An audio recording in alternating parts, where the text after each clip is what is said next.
जी अस्सलाम वालेकुम dear student, कैसे हैं? उम्मीद आप सब लोग खैरियत से होंगे और दिल लगा कर पढ़ भी रहे होंगे। और जैसा कि आप लोगों को पता है कि हमने सेकेंड ईयर के फिजिक्स इलेक्ट्रोस्टैटिक उसका चैप्टर स्टार्ट किया हुआ है और आज जो हमारा टॉपिक है वो है गॉसेस लॉ। इसके बारे में आज हमने स्टडी करना है। याद रखें कि गॉसेस जो है इसका जो फुल नेम है वो है चार फ्रीडरिच गॉसेस। ठीक हो गया। ये एक जर्मन फ्रीडरिच गॉसेस ला, ठीक। और ये एक जर्मन साइंटिस्ट था, ठीक, मैथमेटिशियन थे। मैथ में इसने अपना बहुत ज़्यादा काम किया है और इन फिज़िक्स ये दो इसके जो टॉपिक थे जहाँ पे इसने इन दो चीज़ों पे बड़ा काम किया है, मैथ में और फिज़िक्स में। ठीक, जर्मन साइंटिस्ट थे ये दोनों और ये साइंटिस्ट थे और इसका जो पूरा नाम है वो चार्ल फ्रीडरिच गॉसेस था। ठीक हो गया जी। तो आज हमने गॉसेस लॉ के बारे में पढ़ना है कि गॉसेस लॉ क्या है और इसने क्या काम किया है, इसके बारे में आज स्टडी करते हैं। देखिए जी,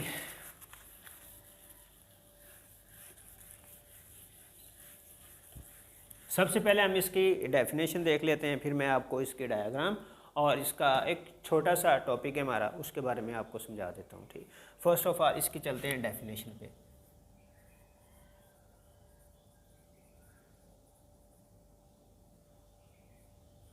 the electric flux passing through a surface, the electric flux,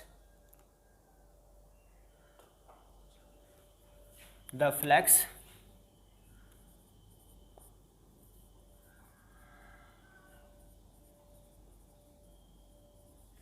passing through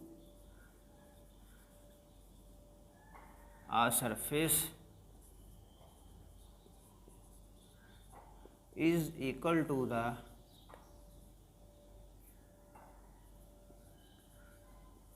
to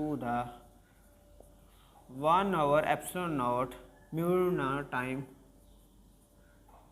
to the total charge enclosed that surface। किसी भी सरफेस में जो इलेक्ट्रिक फ्लक्स होगा वो टोटल सरफेस के ऊपर जितने चार्जेस हैं उनके चार्जेस के फ्लक्स का 1 ओवर एप्सिलॉन नॉट टाइम होगा। किसी भी क्लोज सरफेस में जो इलेक्ट्रिक फ्लक्स होगा, टोटल चार्जेस के जो इलेक्ट्रिक फ्लक्स होंगे उनके 1 over epsilon not time. Means कि आप सपोज करें ये मेरे पास एक क्लोज सरफेस है, इसके ऊपर मैंने चार्ज को रैंडमली डिस्ट्रीब्यूशन की हुई है। ठीक, और हर चार्ज का हमें पता है कि कोई भी पॉजिटिव, ये सारे पॉजिटिव चार्ज हैं, सारे पॉजिटिव चार्जेस क्या करते हैं, इलेक्ट्रिक फील्ड लाइंस को आउटवर्ड डायरेक्शन में एमिट करते हैं। सपोज किया मैंने कि इस वाले चार्ज के अराउंड मैंने एक क्लोज सरफेस बना ली। जैसा कि हमें पता है कि हमने लास्ट जो टॉपिक था हमारा charge enclose in a close surface.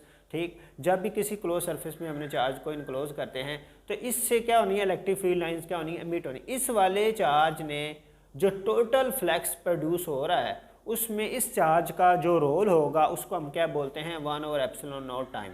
किसका, देखें, time the total charge enclose, total charge enclose, यहाँ पे लिखें charge, total charge enclose that surface. इस सरफेस में जो टोटल चार्जेस हमने इनक्लोज किए हैं उसमें एक सिंगल चार्ज का जो रोल होगा वो 1 ओवर एप्सिलॉन नॉट टाइम होगा। अब देखिए इसकी definition, the flux passing through a surface, किसी भी सरफेस में जो इलेक्ट्रिक फ्लक्स पास हो रहा है is equal to the 1 over epsilon not time the total to the time total charge enclose that surface. इस सरफेस में जितने चार्जेस इनक्लोज होंगे इस एक सिंगल चार्ज का जो फ्लक्स प्रोड्यूस करवाने में जो रोल होगा वो हमारे पास एप्सिलॉन नॉट टाइम होगा। फिर हम इसको अगर मैथमेटिकली फॉर्म में लिखें तो हमें पता है कि हमने पीछे पढ़ के हैं अभी कि फ्लक्स जो होता है किसी भी क्लोज सरफेस में जो फ्लक्स होता है, हमें अभी हमने पढ़ा लास्ट वाले टॉपिक में कि वो मेरे पास होता है Q ओवर एप्सिलॉन नॉट। ठीक हो गया। अगर हम फाइंड कर रहे हैं चार्ज, सपोज हम इनको नाम देते हैं, चार्ज नंबर 1 के ने इस टोटल फ्लक्स प्रोड्यूस करवाने में इनका क्या रोल है, 2 का क्या है, 3 का क्या है, 4 का क्या है। तो फिर अगर मैं इसको 1 का नाम देता हूँ तो ये चार्ज नंबर 1 की वजह से जो क्लोज सरफेस में जो इलेक्ट्रिक फ्लक्स प्रोड्यूस हो रहा है। और फिर मेरे पास अगर हम कर लेते हैं कि अगर हम करते हैं चार्ज नंबर 2 की वजह से जो मेरे पास फ्लक्स प्रोड्यूस हो रहा है उसको नाम दे देते हैं। सो ऑन चलते जा रहे हैं। मेरे पास जो फ्लक्स चार्ज नंबर n की वजह से जो फ्लक्स प्रोड्यूस हो रहा है उसको मैं Qn/ε0 टाइम दे देता हूँ। ठीक हो गया।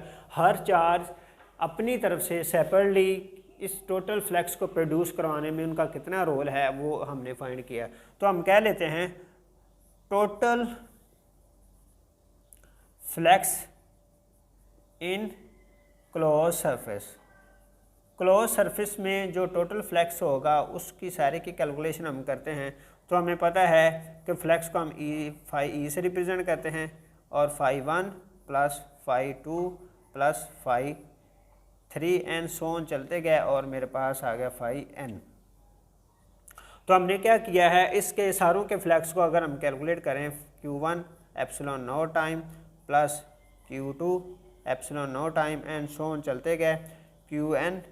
और यहाँ पे देखें कि मेरे पास ε0 मेरे पास क्या है सेम। तो हम इसको क्या कर लेते हैं, इसको बाहर निकाल लेते हैं।